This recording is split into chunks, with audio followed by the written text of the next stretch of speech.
আমাদের গ্রামের ভাষায় এর নাম বলে বোত্তা শাক, কুমিল্লা এবং ঢাকার আঞ্চলিক ভাষায়। আর অনেক রকম নাম আঞ্চলিকভাবে বলা হয়। উত্তরবঙ্গে বলে বথুয়া, বতুয়া, কেউ বলে বইতে, কেউ বলে বৌতা শাক। এই যে গাছটি বীজ পড়েছিল, ছাদ বাগানে হয়েছে। সবচেয়ে সুন্দর লাগে তার পাকা ম্যাজেন্টা কালার পাতা। এত সুন্দর পাতা এই যে ঝরে পড়েছে, দেখে অনেক ভালো লাগছে। গাছটি অনেক হয়েছে, আলহামদুলিল্লাহ।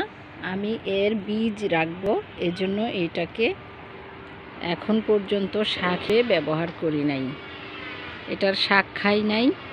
অনেক লম্বা গাছ, বুঝতে পারবে 6 হাত লম্বা প্রায় গাছটি। অনেকগুলো ডালপালা ছেড়েছে, এখন পর্যন্ত ফুল পাকেনি, কেবল কলি আসা শুরু করেছে। এই বৌতা অত্যন্ত সুস্বাদু শাক, বাংলাদেশের একটি গ্রামীণ শাক। এর বীজ সংগ্রহ করে নিয়ে আপনারাও এরকমভাবে ছাদ বাগানে লাগাতে পারেন। এটা একটা ড্রামের কিনারে হয়েছে, কিছু বীজ ছিটিয়েছিলাম, এটাকে বড় করে রেখেছি। তো এই শাকের যে সুবাস আছে সেটা অত্যন্ত ভালো লাগে, তবে সবার কাছে নাও ভালো লাগতে পারে। আমাদের পরিবারের, আমাদের কাছে এই শাকটি খুবই পছন্দনীয়।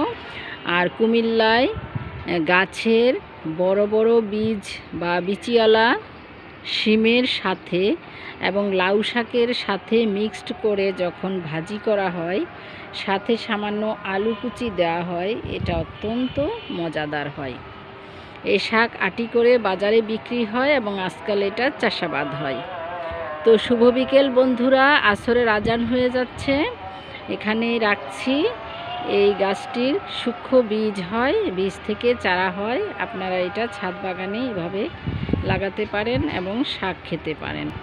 দক্ষিণা বাতাস শুরু হয়ে গিয়েছে, আজকে পয়লা ফাল্গুন। সবাই ভালো থাকুন, আল্লাহ হাফিজ।